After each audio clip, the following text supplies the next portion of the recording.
Hi students, this is Sunil Gandhi. Welcome to our channel Sunil Gandhi academy. ఈరోజు వీడియోలో 10th class Hindi Sparsh part 2 text బుక్లోని పద్యవాగ్లోని first lesson Kabir Das గారు రాసినటువంటి Sakhi. What is the name of the lesson మా? Sakhi. Sakhi lesson రాసినటువంటి poet Kabir Das. Lesson start చేయడానికి ముందు ఫస్ట్ కబీర్ దాస్ గురించి తెలుసుకుందాం నాన్న. దెన్ కమింగ్ టు ది కవి పరిచయ్.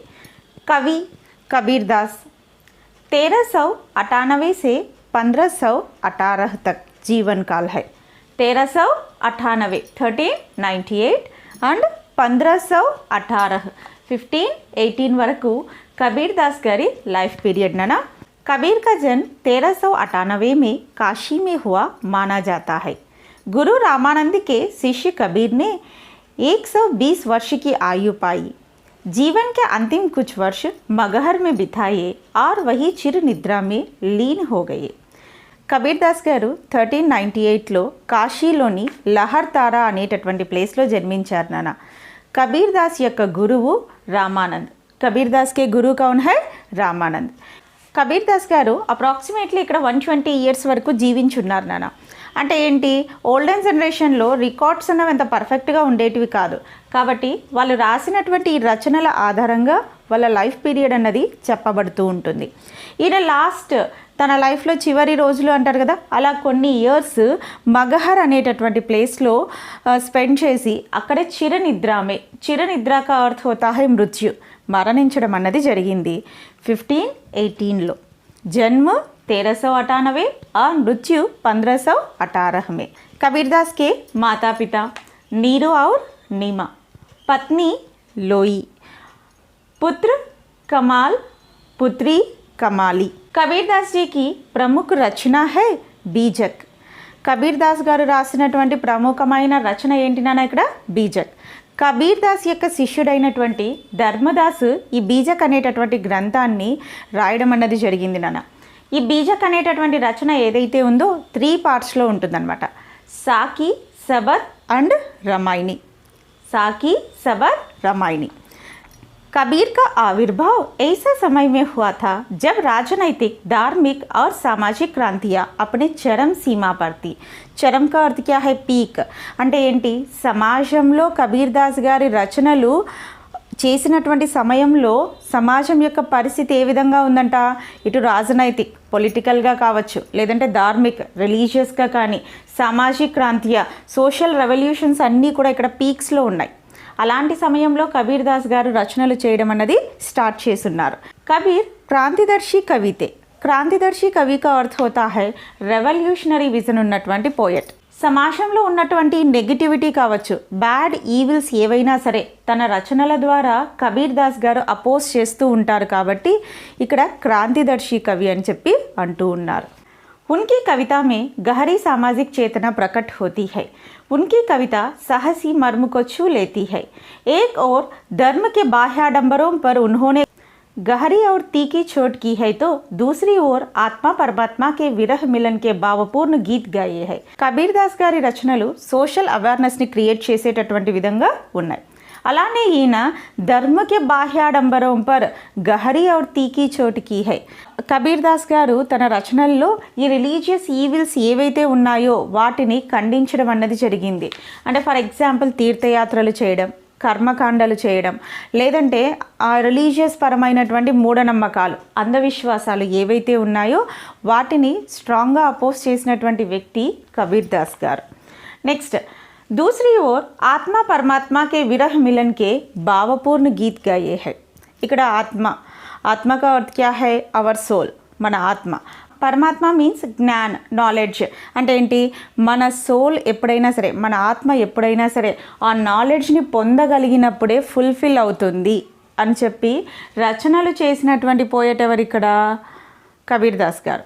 కబీర్ శాస్త్రీయ ज्ञान की अपेक्षा अनुभव ज्ञान को अधिक महत्व देते हैं. కబీర్ గారు ఈ శాస్త్రాల ద్వారా పొందేటటువంటి నాలెడ్జ్ కన్నా కూడా ఎక్స్పీరియన్స్ ద్వారా వచ్చినటువంటి నాలెడ్జ్కి ఇక్కడ ఎక్కువ ఇంపార్టెన్స్ అన్నది ఇస్తూ ఉన్నారు. उनका विश्वास सत्संग में था और वे मानते थे कि ईश्वर एक है, वह निर्विकार है, अरूप है.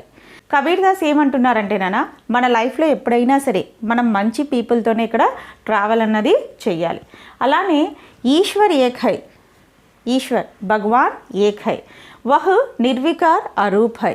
ఇక్కడ భగవంతుడు ఒక్కడే, ఆ భగవాన్కి ఇక్కడ ఏంటి, ఆ దేవుడికి ఇక్కడ రూపము ఆకారం ఏమీ కూడా లేదు అని చెప్తున్నారు. కబీర్ దాస్ గారు భక్తి కాల్లోని నిర్గుణ భక్తి శాఖకే జ్ఞానాశ్రయి ఉపశాఖకే కవి హైమా. ఈ నిర్గుణ భక్తి దారిలోన భగవంతునికి రంగు రూపం ఆకారం ఏమీ కూడా ఉండదు. అలానే పూజ అన్నది ధూపదీప నైవేద్యాలు, మాలలు, భజనలు, కీర్తనలతో ఇక్కడ చేయడం జరగదు. మనం ఎక్కడైతే ఉంటామో అక్కడి నుంచే నిజమైనటువంటి మనసుతో భగవంతుని ఆరాధించడమే ఇక్కడ నిర్గుణ భక్తి ధార యొక్క విశేషత. అలానే ఇక్కడ మన యొక్క జ్ఞానంతో మనం భగవంతుణ్ణి దర్శిస్తాం. कबीर की भाषा पूर्वी जनपद की भाषा है। उन्होंने जन चेतना और जन भावनाओं को अपने शब्द और साखियों के माध्यम से जन जन तक पहुंचाया। కబీర్ యొక్క లాంగ్వేజ్ పూర్వీ జనపద్ అంటే ఈస్ట్ సైడ్ మాట్లాడేటటువంటి భాషన ఇండియన్ మ్యాప్లో ఈస్టర్న్ సైడ్ ఉన్నటువంటి ఈ స్టేట్స్ ఏవైతే ఉన్నాయో అక్కడ మాట్లాడేటటువంటి భాష. కబీర్ దాస్ గారు ప్రజల్లో అవేర్నెస్ అవ్వచ్చు, లేదంటే ప్రజల యొక్క భావనలు అవ్వచ్చు, వాటన్నింటినీ కూడా సబద్ और సాఖియోं के माध्यम से సబద్ సాఖి వీటి ద్వారా ప్రజల దాకా రీచ్ చేయడం అనేది జరిగింది. पाठ प्रवेश। साखी शब्द साक्षी शब्द का ही तद्भव रूप है। साक्षी शब्द साक्ष्य से बना है जिसका अर्थ होता है प्रत्यक्ष ज्ञान। साखी साखी शब्द साक्षी शब्द का तद्भव रूप है। साक्षी तत्सम शब्द है, साखी तद्भव शब्द है. సాక్షి అనే పదానికి తద్భవ రూపమే సాఖి అనేటటువంటి వర్డ్ నానా. ఇక్కడ సాక్షి శబ్ద సాక్షి సే బనా హై, సాక్షి అనేటటువంటి పదము సాక్షి అనేటటువంటి వర్డ్తో ఇక్కడ ఫ్రేమ్ చేయడం జరిగింది. జిస్కా అర్థ్ హోతా హై ప్రత్యక్ష జ్ఞాన్ అంటే డైరెక్ట్ నాలెడ్జ్ అంటే ఏంటి, మన అనుభవం ద్వారా మనం పొందినటువంటి నాలెడ్జ్ని ఇక్కడ ప్రత్యక్ష జ్ఞాన్ అని చెప్తూ ఉన్నారు. యహ ప్రత్యక్ష జ్ఞాన్ గురు శిష్యుకో ప్రదాన్ కర్తా హై. జనరల్గా మనము మన టీచర్స్ నుంచి లభించేటటువంటి జ్ఞానం ఏదైతే ఉందో, నాలెడ్జ్ ఏదైతే ఉందో అది ఇక్కడ ప్రత్యక్ష జ్ఞానం అని కూడా చెప్తూ వస్తున్నారు. అంటే మన అనుభవం ద్వారా మనం పొందినటువంటి నాలెడ్జ్ అంతా కూడా ఇక్కడ డైరెక్ట్ నాలెడ్జ్ ప్రత్యక్ష జ్ఞానం అని అంటాం. సంత సంప్రదాయ మే అనుభవ జ్ఞాన్ కి హీ మహత్తా హై, శాస్త్రీయ జ్ఞాన్ కి నహీ. సెయింట్ పోయట్స్ ఎవరైతే రచనలు అన్నది చేస్తూ ఉంటారో వాళ్ళు ఎక్కువగా వాళ్ళ యొక్క అనుభవానికి ఇంపార్టెన్స్ అన్నది ఇస్తారు నాన్న. అంటే ఈ థియరిటికల్ నాలెడ్జ్ కన్నా కూడా ఈ ప్రాక్టికల్ నాలెడ్జ్ మన ఎక్స్పీరియన్స్తో పొందినటువంటి నాలెడ్జ్కి ఎక్కువ ప్రిఫరెన్స్ ఇచ్చేటటువంటి పోయట్స్ ఈ సెయింట్ పోయట్స్. కబీర్ का अनुभव क्षेत्र विस्तृत था। कबीर जगह जगह भ्रमण कर प्रत्यक्ष ज्ञान प्राप्त करते थे। अतः उनके द्वारा रचित साखियों में अवधी, राजस्थानी, भोजपुरी और पंजाबी भाषाओं के शब्दों का प्रभाव स्पष्ट दिखाई पड़ता है। ఇక్కడ కబీర్ గారి ఈ ఎక్స్పీరియన్స్ ఏదైతే ఉందో అది చాలా ఎక్కువగా ఉంటుందన్న. ఎందుకంటే ఇతను ఒక్క ప్లేస్లో ఉంటూ రచనలు రాయలేదు, డిఫరెంట్ ప్లేసెస్ అన్నీ కూడా తిరుగుతూ అక్కడ ఉంటూ తన యొక్క ప్రత్యక్ష అనుభవాలు ఏవైతే ఉన్నాయో వాటిని బేస్ చేసుకొని రచనలు చేయడం అన్నది జరిగింది. ఈ విధంగా తన ఎక్స్పీరియన్స్ నాలెడ్జ్ని మనతో షేర్ చేస్తున్నారనమాట. కాబట్టి ఆయన భాష కూడా మిక్స్డ్ లాంగ్వేజ్ ఉంటుంది ఇక్కడ. అంటే డిఫరెంట్ ప్లేసెస్లో, లొకాలిటీస్లో అతను వెళ్తున్నప్పుడు ఆ లాంగ్వేజెస్ ఏవైతే ఉంటాయో ఆ లోకల్లో ఉన్నటువంటి ఆ లాంగ్వేజెస్ యొక్క వర్డ్స్ అన్నీ కూడా ఇక్కడ కబీర్ యొక్క రచనల్లో మనకు కనిపిస్తూ ఉంటుందన్నమాట. इसी कारण उनकी भाषा को पंचमेल खिचड़ी कहा जाता है, कबीर की भाषा को सदुक्कड़ी भी कहा जाता है. అందుకే ఇక్కడ కబీర్ దాస్ గారి భాషను ఏమంటున్నారు నాన్న, ఆచార్య రామచంద్ర శుక్ల గారు అయితే సదుక్కడి అంటున్నారు. సదుక్కడి का अर्थ होता है సాధువోं की భాష. అంటే ఈ సెయింట్స్ యొక్క లాంగ్వేజ్ ఏదైతే ఉందో ఆ లాంగ్వేజ్లో ఈయన ఎక్కువగా రచనలు చేస్తున్నారు కాబట్టి ఈ లాంగ్వేజ్ని ఆచార్య రామచంద్ర శుక్ల గారు సదుక్కడి భాష అని చెప్పి అంటూ ఉన్నారు. అలానే బాబు శ్యామ్ సుందర్ దాస్ ఈ కబీర్ దాస్ యొక్క లాంగ్వేజ్ని పంచమేల్ కిచిడి అంటున్నారు. ఎందుకు? It is a mixed language అంటే ఏంటి, ఏ భాషా పదాలు ఎక్కువగా ఈయన రచనల్లో కనిపిస్తూ ఉన్నాయి? అవధి, पूर्वी हिंदी, राजस्थानी, भोजपुरी और पंजाबी. డిఫరెంట్ ప్లేసెస్లో అంతా తిరుగుతూ తన అనుభవాల ద్వారా తన ఎక్స్పీరియన్సెస్ ద్వారా నాలెడ్జ్ని గెయిన్ చేస్తూ రచనలు రాయడం వల్ల ఆ ప్లేసెస్లో యూస్ చేసేటటువంటి లాంగ్వేజ్ యొక్క పదాలు ఎక్కువగా ఈయన రచనల్లో కనిపిస్తూ ఉంటాయి మిక్స్డ్గా. అందుకే ఏమంటున్నారు ఇక్కడ పంచమేల్ కిచిడి. పంచమేల్ కిచిడిలో ఏ లాంగ్వేజెస్ ఉన్నాయన్నా అవధి, పూర్వీ హిందీ, రాజస్థానీ, భోజ్పురి ఆర్ పంజాబీ. ఈ లాంగ్వేజెస్ యొక్క కాంబినేషన్ వర్డ్స్ కబీర్ దాస్ యొక్క రచనల్లో మనకి ఎక్కువగా కనిపిస్తూ ఉంది. అందుకే అంటున్నారు ఆచార్య రామచంద్ర శుక్ల గారు ఏమన్నారు, సదుక్కడి సాధువోంకి భాష. అలానే బాబు శ్యామ్ సుందర్ దాస్ గారు ఏమంటున్నారు, పంచమేల్ కిచిడి అని చెప్పి చెప్పున్నారు. నెక్స్ట్, साकी वस्तुतः दोहा चंद ही है जिसका लक्षण है 13 और 11 के विश्राम से 24 मात्रा. ఈ సాకి ప్రజెంట్ లెసన్ ఏదైతే ఉందో దోహా చందులో రాయడం జరిగింది. दोहा का अर्थ क्या है, 2 पंक्ति वाला 2 లైన్స్ అన్నది ఉంటుంది. 2 లైన్స్లోనే మన జీవితానికి సరిపడా మీనింగ్ అన్నవి ఇక్కడ పోయిట్స్ మనకు ఇస్తూ ఉంటారు. దోహాలో 2 లైన్స్ ఉంటాయి, అలానే 4 చరణ్. ఫస్ట్ లైన్లో కమా వరకు ఒక చరణ్, కమా తర్వాత సెకండ్ చరణ్. సెకండ్ లైన్లో కమా వరకు ఒక చరణ్, నెక్స్ట్ కమా తర్వాత ఇంకొక చరణ్. టోటల్ 4 చరణ్ ఆర్ 2 పంక్తి. 2 లైన్స్ ఉంటుంది, అలానే 4 చరణాలు అన్నవి ఉంటాయి. ఇక్కడ ఛందస్సు దోహా చంద్. ఇక్కడ గణ విభజన అంటే లఘు గురువుల కౌంట్ చూసినట్టయితే ఈ దోహాలో ఫస్ట్ లైన్లో కమా వరకు అంటే ఫస్ట్ చరణ్లో 13 మాత్రాయే. లఘువు యొక్క సింబల్ ఏముంటుంది మా ఇక్కడ, చిహ్న క్యా హై 1. అలానే గురువు యొక్క సింబల్ చిహ్న ఏముంటుంది ఇక్కడ, ఎస్ ఈక్వల్స్ టు 2. కౌంట్ ఏం తీసుకుంటాం మనం ఇక్కడ, ఎస్కి 2 అనే కౌంట్ తీసుకుంటాం. అలానే ఈ 1 లఘువుకి కౌంట్ ఎలా ఉంటుంది నాన్న, 1 ఉంటుంది. ఇప్పుడు ఫర్ ఎగ్జాంపుల్ ఇక్కడ ఒక దోహా చూడండి, ఏసీ బానీ బోలియే మన్ కా ఆపా కోయ్ అప్నా తన శీతల్ కరై ఔరోం కో సుఖ్ హోయ్. ఈ దోహా అబ్జర్వ్ చేసినట్టయితే 2 లైన్స్లో ఉంది. ఫస్ట్ లైన్లో 2 చరణాలు ఉన్నాయి, సెకండ్ లైన్లో 2 చరణాలు ఉన్నాయి. ఫస్ట్ లైన్లో కమా వరకు ఒక చరణ్, పహలా చరణ్ అంటే ఫస్ట్ చరణ్, అలానే తీసరా చరణ్. థర్డ్ చరణ్లో 13 మాత్రాయే హోతీ హై. 13 మాత్రాయే అన్నవి ఉంటాయి. ఈ మాత్రాయే కౌంట్ అంటే ఈ లఘు గురువుల యొక్క గణ విభజనని బేస్ చేసుకొని ఈ రూల్స్ పరంగా 13 నంబర్ అన్నది వస్తుంది. Second Charan or fourth Charan వీటిలో 11 మాత్రాయే హోతీ హై. 11 మాత్రాయే కౌంట్ అన్నది ఉంటుంది నాన్న. అంటే ఈ లఘు గురువుల కౌంట్ అన్నది ఉంటుంది. మీరు ఈజీగా గుర్తుంచుకోవడానికి పహలా చరణ్ ఆర్ తీసరా చరణ్ 1 3 ఎన్ని మాత్రాయే ఉంటున్నాయి, 13. 1 పక్కన 3ని ప్లేస్ చేసేస్తే 13 మాత్రాయే హోతీ హై. దూసరా చరణ్, చౌతా చరణ్, సెకండ్, ఫోర్త్ ఈ రెండుటి మధ్య ఒక హైఫన్ జనరేట్ చేస్తే 11 మాత్రాయే. ఈ లఘు గురువుల కౌంట్ చూసుకున్నప్పుడు ఫస్ట్ అండ్ థర్డ్లో 13 మాత్రాయే అండ్ సెకండ్ అండ్ ఫోర్త్ చరణాల్లో 11 మాత్రాయే హోతీ హై. నెక్స్ట్ కంప్లీట్ ఒక లైన్ అంతా మనం చెక్ చేసినప్పుడు 24 మాత్రాయే. ఈ లఘు గురువుల కౌంట్ ఎలా ఉంటుంది నాన్న, 24 నంబర్ అన్నది వస్తుంది. S equals to 2 count, 1 equals to లఘువు కౌంట్ అయితే 1, అలానే గురువు కౌంట్ ఎంత ఉంటుంది నాన్న, 2 అనే నంబర్ అన్నది ఉంటుంది. ఇప్పుడు ప్రజెంట్ మన సాకి లెసన్లో కూడా ఈ దోహా చంద్ ఏదైతే ఉంటుందో వీటి యొక్క లక్షణం కూడా ఎలా ఉందంట, 13 और 11 विश्राम के 24 मात्रा. पहले और तीसरे चरण में 13 मात्राएं, दूसरे और चौथे चरण में 11 మాత్రాయే. అలానే కంప్లీట్ లైన్ అంతా కౌంట్ చేసేస్తే 24 మాత్రాయే అన్నవి ఇక్కడ ఉంటాయి నాన్న. ఈ విధమైనటువంటి దోహా చంద్లో కబీర్ దాస్ గారి సాకి పోయమ్స్ రాయడం అన్నది జరిగింది. प्रस्तुत पाठ की साखियाँ प्रमाण है कि सत्य की साक्षी देता हुआ कि गुरु शिष्य को जीवन के तत्वज्ञान की शिक्षा देता है. यह शिक्षा जितनी महत्वपूर्ण होती है उतनी ही याद रह जाने योग्य भी है. ఇక్కడ ప్రజెంట్ ఈ సాఖియా అంటే ఈ దోహాస్ ఏవైతే ఉన్నాయో అవి ఒక ప్రూఫ్ లాగా ఉన్నాయట. దేనికి, ఇక్కడ గురువు శిష్యులకి జీవితానికి సంబంధించినటువంటి ఫిలాసఫికల్ నాలెడ్జ్, ఈ తత్వజ్ఞానం, ఈ ఫిలాసఫికల్ నాలెడ్జ్ అన్నది మనకు గురువు ద్వారా, గురువు యొక్క అనుభవాల ద్వారా మనకు లభిస్తుంది అనడానికి ప్రజెంట్ ఈ దోహాస్ అన్నవి మనకి ఇక్కడ ఎగ్జాంపుల్గా ఉన్నాయి.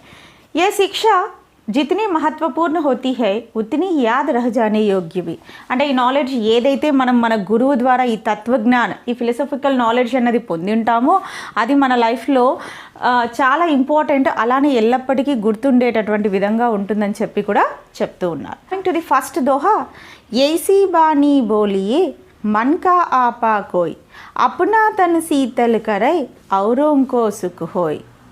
Then coming to the meanings of this doha, ऐसी इस प्रकार की, बानी बातें, बोलिए बोलना है, मन हृदय, आपा अहंकार, कोई दूर हो जाना है, तन शरीर, शीतल शीतल, औरन को दूसरों को सुख happiness. Then coming to the meaning of this doha, ఈ దోహాలో కబీర్ దాస్ గారు మీటే వచనంకే ప్రభావ్ అంటే ఏంటి, మన మాట తీరు ఏ విధంగా ఉండాలి, ఇతరులతో మనం మాట్లాడేటప్పుడు మన మాట తీరు ఏ విధంగా ఉండాలి అని చెప్తున్నారు నాన్న. జనరల్గా మనం ఎప్పుడు మాట్లాడేటప్పుడు ఇతరులు మన మాటలకు అట్రాక్ట్ అయ్యేటటువంటి విధంగా ఉండాలి. లేదంటే ఏంటి, మంచి వర్డ్స్ని ఇక్కడ మనము యూస్ చేసినట్టయితే డెఫినెట్గా మన మాటల యొక్క ప్రభావం ఇతరుల మీద అన్నది ఉంటుంది. అందుకే కబీర్ దాస్ గారు అంటున్నారు, ఏసీ బానీ బోలియే మన్ కా ఆపా కోయ్ అంటే మనం ఇలాంటి మాటలను ఇలాంటి వర్డ్స్ని యూస్ చేయాలంట, ఇలాంటి వర్డ్స్తో మనం మాట్లాడాలంట.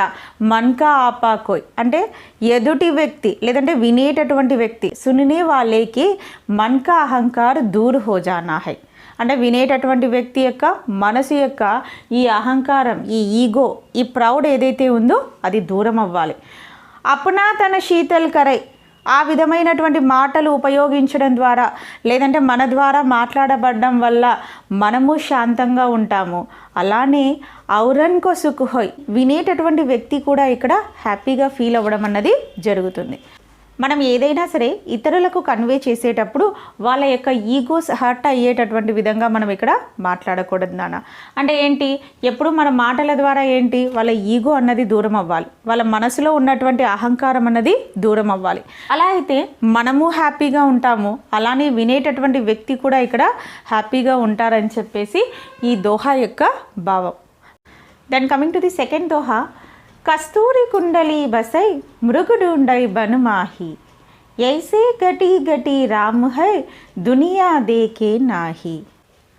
Then coming to the meanings, कस्तूरी एक सुगंधित पदार्थ, कुंडली नाभि, बसई रहता है, मृग हिरन, बन वन, माही मई, ढूंढई ढूंढता है, ऐसे इसी प्रकार, घटी घटी हर शरीर में, राम है भगवान है, दुनिया संसार नाही नहीं देख है देख रहा है. ఈ దోహా యొక్క భావం చూసినట్టయితే నాన్న, ఈశ్వర్ సర్వత్ర హై అంటే ఏంటి, ఇక్కడ భగవాన్ సర్వాంతర్యామి, ప్రతి చోట కూడా దేవుడు ఉన్నాడు. కానీ ఆ విషయం మనము తెలుసుకోలేక దేవుణ్ణి వెతుకుతూ వెళ్తామన్నమాట. దానికి ఒక ఎగ్జాంపుల్ లాగా ఇక్కడ కస్తూరి జింక, మస్క్ డీర్ అంటాం. It is a deer, musk deer అంటే ఏంటి, ఈ కస్తూరి జింక ఒక ఎగ్జాంపుల్గా తీసుకొని మనకు దోహాని ఎక్స్ప్లెయిన్ చేస్తున్నారు. కస్తూరి కుండలి బసై మృగు ఢూండై బనుమాహి. ఈ మస్క్ డీర్ యొక్క స్పెషాలిటీ ఏంటంటే నాన్న, ఈ జింక యొక్క నాభి, ఆ నాభి దగ్గర ఒక సుగంధిత్ పదార్థ అంటే ఏంటి, ఈ కస్తూరి అన్నది ప్రొడ్యూస్ అవుతూ ఉంటుంది. అది మంచి పర్ఫ్యూమ్ కలిగి ఉంటుంది. ఆ విషయము ఈ జింకకు తెలియక అంటే ఎక్కడి నుంచో ఒక మంచి స్మెల్ అన్నది, ఒక సుగంధం అన్నది వస్తుందని చెప్పి ఆ సుగంధం, ఆ పరిమళం ఎక్కడి నుంచి వస్తుందని ఆ వనమంతా కూడా వెతుకుతూ తిరుగుతోందనమాట. కానీ ఫైనల్గా అది ఏమని తెలుసుకుంటుంది, ఆ సుగంధం అనేది తన నుంచే వెదజల్లబడుతోంది, అంటే తన నుంచే వస్తోంది అని చెప్పి ఈ మస్క్ డీర్ అంటే ఈ కస్తూరి జింక తెలుసుకోవడం జరుగుతుంది ఫైనల్లీ. అలానే ఏసీ గటి గటి రామ్ హై దునియా దేఖే నాహి. మనం కూడా భగవంతుని వెతుకుతూ వెతుకుతూ వెళ్తున్నాం. ఇక్కడున్నాడు రాముడు, అక్కడున్నాడు, ఇక్కడున్నాడు దేవుడు అని చెప్పి వెతుక్కుంటున్నాం. కానీ మనలో ఉన్నటువంటి దేవుణ్ణి మనం మర్చిపోయి ఉన్నాం. దేవుడి కోసం మనం తీర్థయాత్రలు చేస్తాం, గుళ్ళు గోపురాలు లేకుంటే పూజలు చేస్తూ ఉంటాం. కానీ ఫైనల్గా మనలో ఉన్నటువంటి దేవుణ్ణి వెతుక్కోవడం మాత్రం మానేసాం. అంటే మనలో కూడా దేవుడు ఉన్నాడు, మనలో ఉన్నటువంటి దేవుణ్ణి వదిలేసి మనం ఎక్కడో బయట వెతుకుతున్నాము. ఏ విధంగా? ఈ మస్క్ డీర్, ఈ కస్తూరి జింక ఏదైతే ఉందో తన నాభి దగ్గర వస్తున్నటువంటి ఆ పరిమళాన్ని గుర్తించలేక వనమంతా ఏ విధంగా అయితే ఆ పరిమళం కోసం తిరుగుతూ ఉందో, ఆ సుగంధం ఎక్కడి నుంచి వస్తోందని చెప్పి వెతుకుతూ ఉందో, అలానే మనం అందరం కూడా మనలో ఉన్నటువంటి భగవంతుణ్ణి గుర్తించలేక ఆ భగవంతుని కొరకు ఈ తీర్థయాత్రలు కానీ ఈ బయట ఎక్కడెక్కడో వెతుకుతున్నామని చెప్పి చెప్తూ ఉన్నాడు. జనరల్గా శ్రీకృష్ణుడు కస్తూరి తిలకాన్ని ధరించుంటారు నాన్న. ఎందుకు ఆ కస్తూరి తిలకం? ఆ తిలకం యొక్క స్పెషాలిటీ ఏంటి అంటే మంచి స్మెల్, సుగంధాన్ని వ్యాప్తింపచేస్తుందన్నమాట. మంచి పర్ఫ్యూమ్ అన్నది ఆ తిలకం నుంచి వస్తూ ఉంటుంది. అందుకే ఆ శ్రీకృష్ణుడు ధరించినటువంటి ఆ తిలకం, ఆ శ్రీకృష్ణుడు పెట్టుకున్నటువంటి ఆ తిలకాన్ని కూడా ఇక్కడ మనం కస్తూరి తిలకం అంటాం. ఈ మస్క్ డీర్ నుంచి తీసినటువంటి ఆ పర్ఫ్యూమ్డ్ పదార్థం ఏదైతే ఉందో దాని ద్వారానే ఈ తిలకాన్ని కూడా ప్రిపేర్ చేసి ఉంటారు. అలానే కొన్ని డిసీజెస్కి ఇది మెడిసిన్ లాగా కూడా మనం ఇక్కడ వాడుతూ ఉంటాం అన్నమాట. Then coming to the third doha, జబ్ మై థా తబ్ హరి నహి, అబ్ హరి హై మై నాహి, सब अंधियारा मिटी गया जब दीपक देखिया माही. Then coming to the meanings, जब मैं था जब तक मुझ में अहंकार था, तब तक हरि नहीं भगवान नहीं मिलता, अब हरि है अब भगवान है, मैं नाही मुझ में अहंकार नहीं है, जब माही मुझ में दीपक ज्ञान रूपी दिया, देखिया जला सब अंधियारा अज्ञान रूपी अंधकार मिट गया. Then coming to the meaning of this doha, ఇక్కడ అహంకారం అంటే ఈగోనన, ప్రౌడ్. అలానే భగవాన్, హరి ఇద్దరు ఒకే ప్లేస్లో ఉండరు. ఈ దోహా యొక్క భావం ఏంటంటే జబ్ మైథా, మై అంటే ఇక్కడ అహంకారణ, అహంకారం, గర్వం. ఎప్పుడైతే మనలో గర్వం అనేది ఉంటుందో, అహంకారం అనేది ఉంటుందో, నేను అనేటటువంటి ప్రౌడ్ యాటిట్యూడ్ అనేది ఉంటుందో, నేను అనేటటువంటి ఒక యాటిట్యూడ్, ప్రౌడిష్ యాటిట్యూడ్ అనేది ఉంటుందో, తబ్ హరి నహి, అప్పుడు భగవంతుడు ఉండడు. ఎప్పుడైతే మనలో అహంకారం అనేది, గర్వం అనేది ఉంటుందో, వహా భగవాన్ నహి హోతా హై. సబ్ అంధియారా మిఠీ గయా జబ్ దీపక్ దేఖ్యా మాహి. ఇక్కడ ఒక ఎగ్జాంపుల్ ఇస్తున్నారు నాన్న. ఒక నాలెడ్జ్ అనేటటువంటి దీపం ఎప్పుడైతే ఇక్కడ వెలిగింపబడుతోందో అక్కడ ఉన్నటువంటి చీకటి అంతా, ఈ చీకటి ఏంటి? అజ్ఞానానికి సంబంధించినటువంటి చీకటి అంతా తొలగిపోతుందన్నమాట. అప్పుడేమవుతుంది? మనం భగవంతుని దర్శించుకోగలుగుతాం. ఇక్కడ కబీర్ దాస్ గారు ఏమంటున్నారంటే ఎప్పుడైతే మనలో ఉన్నటువంటి ఈ అజ్ఞానం, ఈ అంధకారం అంటే నేను అనేటటువంటి ఒక గర్వం అనేది ఉంటుందో అప్పటి వరకు కూడా భగవంతుడిని ఇక్కడ ఎవరు దర్శించుకోలేరు, పొందలేరు. ఎప్పుడైతే ఆ అంధకారం, ఆ అజ్ఞానం అన్నది దూరం అయిపోతుందో అప్పుడు మనలో ఈ భగవంతుడు ఉంటారు అని చెప్పి చెప్తూ వస్తున్నారు. జబ్ మైతా తబ్ హరి నహి, నాలో ఈ ప్రౌడిష్ యాటిట్యూడ్, నేను అనేటటువంటి ఈగో, అహంకారం ఉన్నప్పుడు భగవంతుడు లేడు. ఎప్పుడైతే ఒక నిజమైనటువంటి నాలెడ్జ్ని మనం పొందుతామో అప్పుడు ఆటోమేటిక్గా మనలో ఉన్నటువంటి గర్వం అనేది దూరం అవుతుంది అని చెప్పి చెప్తూ ఉన్నారు నాన్న. అందుకే ఇక్కడ ఒక ఎగ్జాంపుల్ కూడా ఇచ్చారు. ఒక జ్ఞానం అనేటటువంటి ఒక దీపము వెలిగినప్పుడు మనలో ఉన్నటువంటి ఈ అంధకారం అంటే ఏంటి? ఈ అహంకారం అనేటటువంటి అంధకారం, అజ్ఞానం ఏదైతే ఉందో ఆటోమేటిక్గా దూరం అవ్వడం అన్నది జరుగుతుంది. మనలో ఉన్నటువంటి ఈ అహంకారం దూరమైనప్పుడు డెఫినెట్గా మనం ఇక్కడ భగవంతుణ్ణి దర్శించగలుగుతామని చెప్పి ఫైనల్గా కబీర్ దాస్ గారు మనకిస్తున్నటువంటి ఒక మెసేజ్. నెక్స్ట్ పార్ట్లో మనం రిమైనింగ్ దోహాస్ గురించి తెలుసుకుందాం. Now signing off.